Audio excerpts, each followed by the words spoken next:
谈到黄巢这个人，在你的脑袋里面会出现怎样的一个形象？多数人都觉得那就是那个满城尽带黄金甲、杀人如麻的反贼，因为在中国历史的教科书里面，就是把他定位成一个反面人物，他杀人如麻，他等于说做是一个叛贼。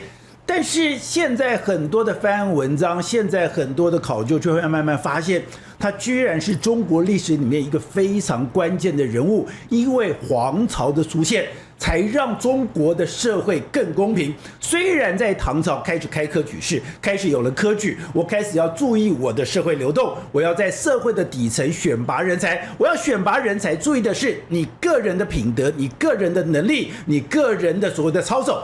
对于你后面的背景，我可能不是那么重视，但真的是这样吗？科举真的有改变中国历史选拔人才这么关键吗？可能不是，可能真的是因为黄巢的横空出世。因为虽然唐朝有科举，但是它还是延续着魏晋南北朝九品中正门阀的那样的遗风，还是一样上品无寒门，下品无士族，很多重要的职位还是被士族所垄断、所掌握，而且这些士族他们彼此勾连，在勾连的状况下，就算你有皇权，你可能也很难撼动他们的既得利益。但没有想到，黄巢出来了以后，因为他落地，因为他愤怒，他等于说对这些士族开始毫不留情的杀戮。因为黄巢的杀戮，因为黄巢把这些士族赶尽杀绝，而且完全切断他们之间的关系之后，你没有想到，因为没有九品中正，没有这些门阀，这些门阀的势力衰退之后，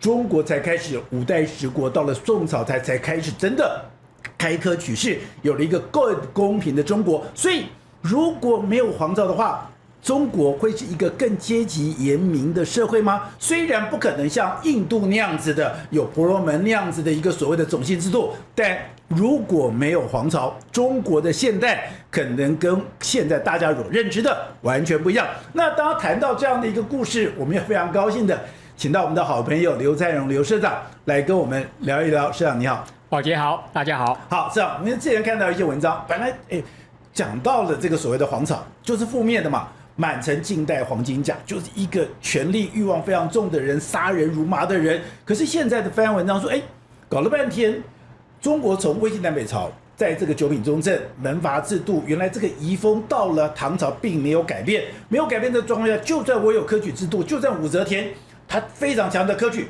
很多的重要的职位、重要利益、重要的位置还是被门阀所掌握住，就没想到一个横空出世的叛贼。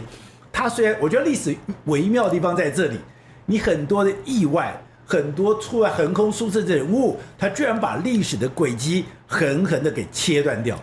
对，而且我这几年读历史跟以前有一块地方不太一样。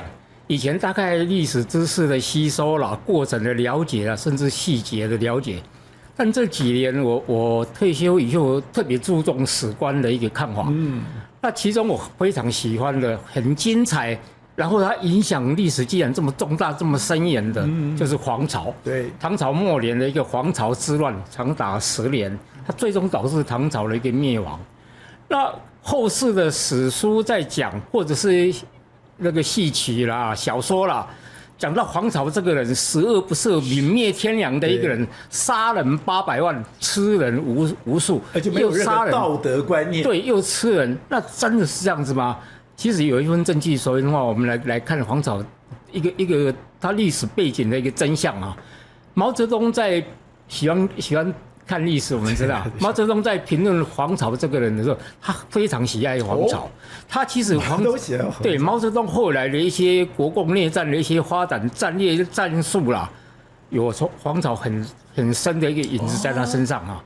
因为黄巢某个程度也在打游击战，对游击战，但毛泽东加了是什么？加游击战以后，如果黄巢有一句名言：打得赢就打，打不赢就跑，跑不赢就和谈，很像嘛？对啊，毛泽东是吧？敌进我退，敌退我进，就是这个观念。敌驻我扰，敌疲我打，完全一样的逻辑。对，那打不赢的时候，我弱势的时候，和谈来吧。国共内战从1923到1949几次和谈9次，到后来呢？战场见真章嘛，和谈都是一种拖延战术。对，那我们讲毛泽东他很喜欢的，所以毛泽东称所谓的黄巢啊，是起义，是革命，他不是叛军呢，是起义，是革命，所以他把黄巢定位的非常深，而且他讲了一句话，说如果没有唐朝，中国历史上的一颗大毒瘤已经长在中国历史上600年了，拔不掉，就门阀，黄巢把它拔掉了。对，这个毒瘤就是门阀，刚才讲的门阀制度，门阀的一个现象。那我先讲一下门阀的这个可怕在哪里？它是从差不多东汉末期一直到延续到唐朝结束，甚至到五代十国。那大概有600年的时间，那个门阀制度的一个可怕是垄断了整个社会资源跟朝廷中的所有资源。你要当官了，刚才宝杰你讲到了，上品无寒门，下品无士族，那这样产生阶级二分嘛。我不必读什么好书啊，我头对胎最重要嘛。我上面的我老爸老祖父，如果是在朝为官，尤其是大官了。我就跟着士族，就上品无寒门，下品无士族嘛，就一定会当官，而且是当了不小的官。下品无士族是什么意思？就你小官啦，不会有士族来当，看不上眼。对呀，不像样嘛。我们看历史上其实有一个很明显的一个，从东汉末期，三国大家最熟悉嘛。三国有2个人，一个司马懿。司马家、袁绍、袁家。司马懿，你看司马懿也是一代相传，司马懿、司马师、司马昭、司马炎创立西晋了，就是这样下来。袁绍历史上给他讲叫四三公嘛，三公是什么东西？三公是东汉时期的一个官职，都是朝廷三公，就是太尉、司徒。司空，这3个位置，是朝廷文武官里面的最顶级的官员嘛。袁绍四三公，等于一家4代啊，出了5个三公的人物，5个不是3位哦，5个三公的人物，等于占领朝堂的整个。刚才讲门阀制度的可怕，不在于说富2代、正2代当家就好，富2代、正2代上去以后，他底下盘根错节嘛。好，你跟我交往，对，那我有机会我提你一把，你有机会提我一把。朝廷的政策形成的时候，我们一同来决定，一同来赞成，一同来反对。所以这600年的毒瘤影响中国历史太大了。水手诗是读书人没有出头天。昔日王谢堂前燕，落入寻常百姓家。王谢就是一个氏族。那王谢这个数字，刚刚讲还有卢氏、郑氏、李氏，等于说这些。他们不是一个家族，是整个家族彼此联姻，然后彼此联姻以后，整个统治集团都被他们牢牢的把持住了。对，那所以这个门阀士族的这种保持朝政的一个观念，还有让刚才讲阶级二分嘛，上者恒上，下者恒下，读书人没有出头天，因为这个考试制度、科举制度并不公平。科举制度我们知道，从隋朝开始有科举制度。那唐朝的时候，武则天还特别修正了一次，说要真正拔擢人才。所以武则天那次也没什么用。没有，那时候还讲说这个加了一个叫殿试的时候，皇帝亲自面试主持。那等于唐高宗要亲自主持嘛？那有用吗？你考进来的这些人，当时门阀政治的可怕是因为科举制度当时没有像我那年代大学联考还有所谓密封嘛，全部密封对。他科举制度没有密封，表示说好，宝杰你来考，你是我亲戚或者你是我别人，拜托一下说这个都会照顾。我考卷上一看刘宝杰这个自己人，60分我给你变80分，因为以前不是是非题，也不是选择题嘛，申论题主考官的主观意识很强烈啊，我就给你打80分，加60加个20加个30。看主考官的意思，所以这种科举制度不公平，因为它没有密封，大家找的还是看自己人，希望一招而已嘛，过场就送到皇帝那边，所以有这种情况，那皇帝他就看人进来，但问题皇帝无德显啊，你送进来就这些人，这些士族之后嘛。那我只好从这边里面挑，所以整个垄断这种朝政的情况相当严重。那读书人呢很厌，我10年寒窗还不如头对他找一个老爸好。对，那这样的一个情况，所以我们小时候看说中国的历史在唐朝开始有科举，到了这个武则天的时候，这个科举取士还做了一个很大的改革。事实上，对整个社会的结构的撼动其实非常微乎其微，是没有用，没有用。所以黄巢的出现，我一直喜欢黄巢这一块历史是。我觉得黄巢是一个误打误撞闯进历史的一个人，但是他又掀起滔天巨浪，这样一个小小的人物，我觉得有趣，突然间就走进来了，走进历史里面来了。我们先讲一下黄巢这一个人的背景。黄巢其实我们有看一部电影叫《满城尽带黄金甲》，周杰伦演的哈，跟周润发。这个《满城尽带黄金甲》其实是来自黄巢的一首诗，他就是参加科举考试嘛。好不容易乡试赢啦，乡试中啦，当了举人啦，当了举人要参加殿试。那参加殿试，刚才讲殿试都垄断，你没有背景，你诗写的再好，读书读的再好，没有用，所以他落地了。落地以后，他写了一首诗，非常有名，叫《不第后赋菊诗》。就落地以后写了用菊花来研制的这种诗。那这首诗我非常喜欢，也看得出黄巢你落地真的不应该，给了黄巢落地不应该。他的诗文我看过，写得非常好。那当然最有名就这一首。待到秋来9月8，我花开后百花杀，冲天香阵透长安，满城尽带黄金甲。那电影的名称就是用满城尽带黄金甲。那这个在文学上的解释很简单，他就以菊花园落地了嘛，心情不好，他希望有一天。秋天9月9是重阳嘛，菊花开的时候，他9月8号要到长安城，就等菊花开的时候，他写了言霸气。菊花开的时候，百花都凋零了，那菊花不会凋零了。我花开后百花，表示什么？一枝独秀，一个概念。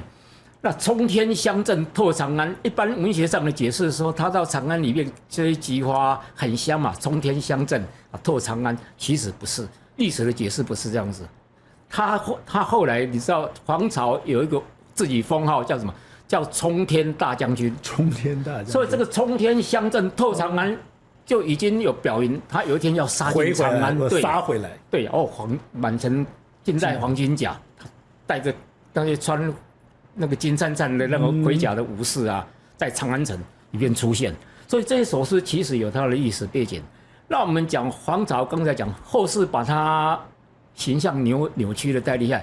我有看到一些网络文章或者说网红讲历史的这一块，讲说唐朝了，因为刚才讲到殿试皇帝亲自主持嘛，但黄巢这个人长得太丑了。你知道明清把他诋毁到什么样？说黄巢是一字黄眉，一字黄眉，3个鼻孔，龅牙。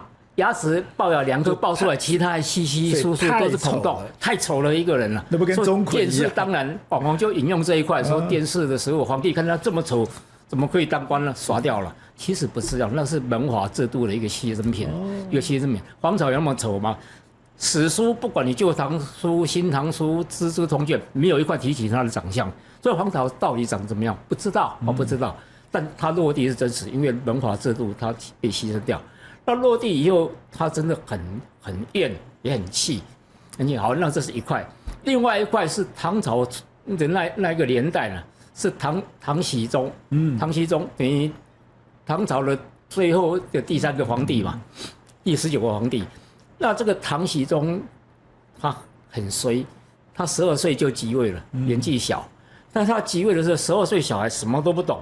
那有一个人出现叫田灵芝这一个人，这个人是一个宦官，他是怎样？唐僖宗还小的时候，他是陪唐僖宗玩，照顾唐僖宗的一个宦官。当时唐僖宗才是普王的时候，他陪他，好到什么程度？田灵芝陪唐僖宗一起玩，一起睡，好到这种程度。对，所以后来唐僖宗上位之后，12岁就重用唐灵芝，给唐灵芝做到什么职位？唐朝有一个军队叫神策军，神策军唐朝中期发展出来，很能打神策军，但初期只有几千。那个时候还有能打的军队。对，唐朝中期的时候，但后来就陈平时代，就安史之乱以后开始慢慢陈平下来，神策军就开始慢慢没事在部队营队里面打牌啦、嬉戏啦、斗鸡啦这一类了。唐僖宗重用田令之，给他神策军的一个总带队官、总指挥官。神策军在唐僖宗晚唐的时候已经发展到15万了，中央禁卫军，戍守军师的一个重要职位。朝廷朝政也交给他，因为石教授也不会看奏折嘛，交给田令之去批。那田令之是乐得所有等于一人之下万人之上啊，他就只要陪唐僖宗玩，把唐僖宗照顾好。唐僖宗喜欢斗鸡就给你玩斗鸡，喜欢斗蟋蟀就给你玩斗蟋蟀，喜欢拟龙我帮你找。所以唐朝有叫一个拟妓嘛，就是我们讲妓女，他讲拟妓，拟妓就是田令之供应给唐僖宗了。好，那唐僖宗你朝政交给这个田令之，那田令之呢一样门阀士族嘛，重用自己的哥哥。田令之我说这个人他有一个很好玩了。他有一次要选那个四川节度使，有四川的最高军政长官嘛。那这个四川很重要，你知道唐玄宗当时安史之乱就跑到四川去，都是逃在四川。对，等于四川是唐朝的一个后退的一个大后方。对，大后方。那他选这个节度使怎么选呢？他说我们来举办一个马球赛。那当时有4个人有意愿想争取这个职位嘛？对，你们4个人都来，我最公平了。打马球，对，第一个进球的人去当节度使，他这样乱搞了。结果第一个进球的是谁？他自己的亲哥哥，表示中间有动了手脚吧？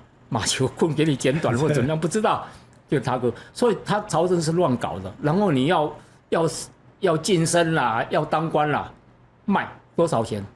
论官卖官鬻爵。对，卖官鬻爵。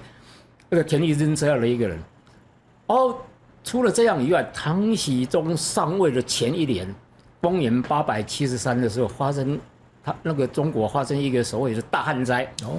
他说史书写说关东大旱。那关东我要特别解释一下，关东在明清两朝，因为我们大家都习惯明清两朝。关东在明清两朝是讲山海关以东，对，那大概就东北的一块，辽东这一块不大。但在唐朝不是，唐朝的关东这个关指的是潼关跟函谷关，函谷关跟潼关了，在长安东边而已。等于长安以东的全中国几乎都进入大旱的一个情况。那不就是河南、河北全部都是？全部都是。山东、河南、河北。对，全部都是。那这些旱灾呢？他那个当时有一个翰林学士叫卢须，这个卢须有上一个作者，让你可以看到。旱灾多么严重，他写到说，当时百姓呢，已经以槐树叶为食，吃槐树的树叶，还有一个叫蓬松草，蓬松草那个根啊，拿起来磨成粉，好像面糊一样啊，吃那种东西，这是一个。第二个，卢须还讲说，我们应该要开仓赈粮。第二个，减税，这时候你不应该没有收成，怎么缴税呢？但朝廷。这个作者到田令之这边压下来了，令不出党中央，我就不给你，他出去也没用，因为唐朝藩镇世界嘛，藩镇各路藩镇，你要我拿钱出来开仓赈粮，你朝廷先拨钱来嘛，那田令之不拨，你一点办法对吧？所以卢须上这种作者只能看出当时的惨状，实际上没有用，赋税照抽，徭役照来，所以民心当时就很痛，要思变嘛，思变。唐僖宗的第2年，来到公元875年，他真的很衰的一个皇帝。刚开始旱灾才刚结束，蝗灾。大旱之后必有蝗灾，就是蝗灾。那蝗灾的时候，我们可以看出唐僖宗这个人相当荒唐，真的年幼无知的一个人。当时的金兆尹，就长安的金兆尹，像首都的市长，对，金兆尹上一个奏折说，皇上安心。皇上是一个圣德之人啊，你有仁德之人，所以上天呢鼓励你、安慰你，给你一个奖赏。蝗虫飞到长安近郊了，全部撞荆棘而死。那这个政治谎言讲得多漂亮，但唐僖宗听起来很爽啊！我是一个仁德的皇帝，蝗虫到我这边全部都消灭掉了，还撞荆棘而死，他相信。所以这种政治的谎言讲得漂亮，皇帝都很喜欢听。结果蝗灾又来了一次，结果真的，当时公元875已经民不聊生了，民不聊生。所以黄巢呢，黄巢本来在那里，他在山东，他是卖盐嘛，对不对？卖盐，卖私盐。他是盐商，对，盐商，以前是盐铁公卖嘛，那他卖私盐，很暴利。哦，他在山东。那在荷兰这边有一个叫王先知。哦，王先知死了。王先知是在荷兰的蒲州这边，蒲州跟山东的这个皇朝啊很近，他是在山东潮州，两个地方很近，所以两个人认识。王先知也是卖私盐的，两个人民不聊生啊。我们现在盐也卖不出去，根本没鸡汤加饭啊，让他加盐哈。盐其实在唐朝的时候很贵啊，很贵，所以是暴物。这两个人就想一想，我们干脆反了，起兵。875年起兵了，反的时候两边，当时刚才讲。私盐贩子啊，通常有武装力量在保护嘛，对呀，对，像毒枭一样的，讲难听点，像呢，他有武装分子，两边加起来，然后加上那个有些老百姓附和要响应了，两边加起来，王先知人比较多3000，然后黄巢这边2000，加起来其实刚开始不过5000，他们其实并没有想打天下，把唐朝打下来篡位。所以说他误打误撞，当时盐卖不出去了，没有钱了。百姓他们想，我们来横行天下吧，像毒枭一样啊，像黑帮一样啊，我们打到哪里吃到哪里。虎库有钱，我们就把它挖出来。其实刚开始的很简单的一个想法。那是流寇，现在流寇。对，他。黄巢也讲说，他落地的时候又有一股怨气，刚好这时候反了。所以毛泽东讲说，黄巢既是革命家，也是流氓，他是一体两面的一个人嘛。那黄巢跟王先知就联合起兵5000，第一战公元875年，第一战对上谁？对上朝廷的一个节度使叫宋威。这个宋威带了5000神策军，神策军虽然不太能打，但毕竟是官军嘛，有盔甲有刀枪嘛，那你这些以前黑帮呢，你要跟这政府军打不过，所以第一次接触战很重要的是王先知跟黄巢败战他们才知道打仗不是这么一回事，一定要有钱粮，一定要有很好的装备，不是说你尬时候你往前冲就行了，死得很快。所以黄巢跟王先知后来讲呢，我们分兵逃嘛，打不过我们逃，结果这个王先知逃荷兰，那个黄巢回老家山东，大家分兵打天下，我们哪一天在河流。那这边有一块，就是这个王先知被宋威打败以后，逃到弩州，当时跟黄巢还没有分兵的时候，王先知被朝廷招降。以前古代有一句话说要当官了，杀人放火受招安。像宋江一样，招安我就当官啦。对，所以我先杀人放火，你朝廷要来跟我谈判啦。然后他第一次招降的时候是当时唐朝的一个宰相王铎的堂弟当弩州刺史叫王僚去跟他谈了，跟王先知谈，给了一个什么8品小官8品。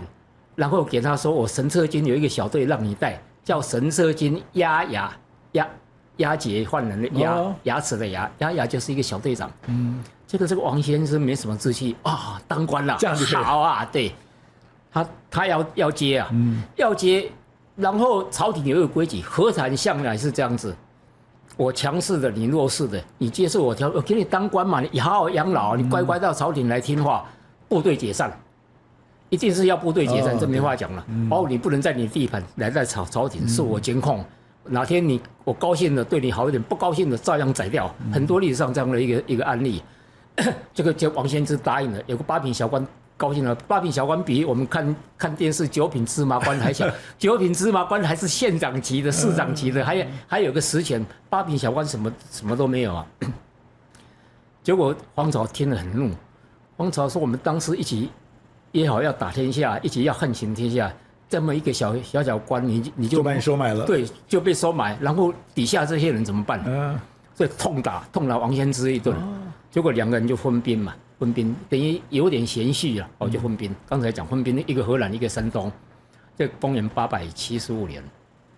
然后黄巢他就一路壮大，因为黄巢刚才讲他比较有谋略的一个人，他鬼灵精怪的一个人，毕竟考过举人的，对，他鬼灵精怪，然后他壮大了比王先知还要快。然后到公元3年后，公元878年，王先知被黄巢在荷兰，在湖北黄梅这一块黄州啊，湖北黄州这个地方，碰到当时的一个节度使，很能打，叫曾延义。那这个曾延义斩杀这个王先知，王先知部队大败，然后这是黄巢壮大的开始。当时王先知的部队大败以后，他部队的余众啊，跑去找这个黄巢，我投靠你嘛，所以黄巢的兵力一下子就增加翻倍。当时在讲说他公元878年，等于3年后，他已经来到20万了，5000已经来到20万了，20万。当时黄巢就心里有一个想法，20万人了，不是当时5000的时候那个小众军队啊，他讲20万，我是不是有一天我可以夺天下？他这种思想出来，这种想法出来，所以他就给自己从那一年开始，当王先知的部队复过来以后，他决定打天下，夺长安，然后自己就要有一个封号啊，冲天大将军。所以刚才讲说冲天乡镇大长安，从历史的解释不是菊花的香气冲天了，是他冲天大将军要冲到长安了，冲天大将军。然后年号还起了年号，照讲皇帝才有年号，他冲天大将军有年号，年号叫什么？王霸，很有霸气的一个人，王霸。就开始打，公元876年他就开始打。他本来想直取洛阳，然后打长安，但当时长安又派出了后唐的一个战将，说第一战将叫高骈。我们看这个高骈，这一个人，这个高骈很厉害，他有一个封号叫落雕御史。落雕什么意思？他可以一箭双雕的一个人，一支箭射掉两只雕，所以他的部队叫雕军，很厉害，很能打。然后说晚唐的第一战将嘛，高骈，对，高骈。然后这个黄巢876年以后壮大了，那他想要直攻洛阳跟长安，就碰到高骈了。他在哪里碰到？他直攻要直攻的时候，听说后唐第一战将高骈挡路，他就绕道。打不过就跑。他讲对，打不过我不跟你正面冲突嘛。他想到一个大战略的一个转变，我打江南，富庶之地。我不直接硬碰硬的，对，往南，我财富饱了再说嘛。所以往江南打。那第一站在哪里？他夺下浙江的杭州跟绍兴这两个地方，我几年前有去过一趟，刚好就是这两个地方。那杭州跟绍兴以前在唐朝的时候叫越州，所以是解析杭州跟越州。他拿下这两个地方，结果高骈过来了，高骈就一路你绕道我就追嘛，就追到浙江杭州跟越州这边。那这高骈手下有2个大将，一个叫张宁，一个叫梁展，分2路进攻这个黄巢。结果黄巢一样碰到高骈后唐第一名将啊，大败。又往南逃，那这个也是一个重要转捩点。他往南逃到哪里？逃到那个先到福建，然后到广州，跑到广州去了。对，这个历史的血案就发生了。他到福建的时候有我看过一本书叫《客家源流探究》。客家源流探究里面有写到黄巢的这个状态。他说黄巢其实跟我们历史想象的不一样，他还是不是丧尽天良、泯灭天良的一个人，他还是有爱的一个人，所以帮黄巢等于做了第一个举证。说黄巢到福建临化这个地方，有些史书写说这件历史呢是在陈州的时候，在后面陈州之围的时候才发生，其实不是，在福建临化。那福建临化这边，黄巢进来了，他进来，因为很多人被那个朝廷宣传说这是叛军嘛，杀人啊，吃人啊，那有的人要逃啊。好，黄巢在路上碰到一个妇女，这个妇女身上背着一个小孩，手里面又牵着一个小孩，跑不快，被黄巢那边部队追上了。那黄巢一看，你为什么年纪相仿的2个孩子，一个用背的，一个用牵的？那这个妇人就跟他讲说，用背的这个是我侄儿，牵的这个是我亲生儿子。那什么意思？背的享受嘛，而且背的如果说叛军追过来了，我要逃的时候，我背着就跑啊，牵着这个人很可能就要放下，对吧？把自己的亲生的儿子放下，背自己的侄儿跑。黄藻听到这一块，这个妇人真的很有母爱，跟这个妇人讲说，这是客家习俗的一个由来。跟这个妇人讲说，没关系，黄藻不是你想这么坏，而且部队也不会骚扰你们。你回家之后你不用跑，回家之后把一种植物叫葛藤。葛藤，对，把这个葛藤挂在你门上，黄巢部队秋毫无犯。所以这个挂葛藤到现在端午节客家还有挂艾草啦、挂菖蒲啦，还有挂葛藤了。这个由来有这个历史原因，对，叫走黄巢嘛，就让黄巢走开，叫走黄巢。对，所以在福建这一块，我特别提起来，就是说，其实也有一块，你不管他杀人放火怎样，他其实还有一块这种比较人性的，对，比较人性的一面。然后福建完了。才进入所谓广州，那广州其实只抵挡了1天。广州的这个刺史啊，叫李条，打1天投降了。各位宝洁朋友圈的朋友，大家好！您对我们的支持，还有您对我们的指教，其实我们都会认真的阅读，因为您的每字每句都是我们自己反省，我们要自我检讨，甚至我们未来怎么去调整方向的一个关键的因素。所以我们就刚刚讲到的，就是你现在的这些留言有什么留言，那我们可以怎么样子来的跟观众来进行回答。淑娟说：“支持宝洁及团队，你们是最优秀的。”非常谢谢您的肯定。当时讲说，我们的节目其实还有很多改进的地方，那这种改进也是我们每天都在做的工作。听后X5R他说，政府部门主管机关应该管理一下，坚决不让中共产品进来台湾。我觉得应该这样讲，就是现在大家觉得很难思考，是说我们知道现在有很多的网购，现在很多的网购居然是有很多的中国的网购是这样直接进来。那你如果说没有任何的管制，现在很多国家都有管制，我也不理解说为什么我们台湾在这方面没有管制。你没有管制，第一个你的品质，第二个你是对台湾的商业、对台湾的产业会不会有伤害，这都是政府应该面对的问题。Rookwood 0222他说：“天佑台湾，感谢宝洁，一起保护台湾，台湾人加油。”当我们希望说，在台湾这块土地里面，我们真的好好的守护，好好的来保护这个国家。Karen 说：“感谢宝洁哥制作这么好的节目。”其实能够做这样的节目，其实是我觉得那是一种福分，那是一种福报，我们会非常珍惜。喂，20110他说他看了政协会那一集，他说只有我觉得郑丽文尖嘴猴腮，面露凶相吗？对于郑丽文是不是尖嘴猴腮，我们不予置评。立刻他看了川普无视习近平警告的那一集，他说中国与和平水火不容，要改成这样子比较通顺。也就是说，中国跟和平不水火不容。其实今天要追求和平的其实是台湾，我们从来没有挑衅过对方。好，刚刚讲到的，我们非常认真的在做我们的一个工作。其实我们刚刚讲到，我从以前我其实没有任何政党，那我也不去标榜这个东西，我只告诉你说，我们现在在这块土地里面，我在民进党跑那么久的时候，我学会一句话：相信台湾，相信人民，相信台湾，相信人民，这是我做这个节目里面最中心的思想。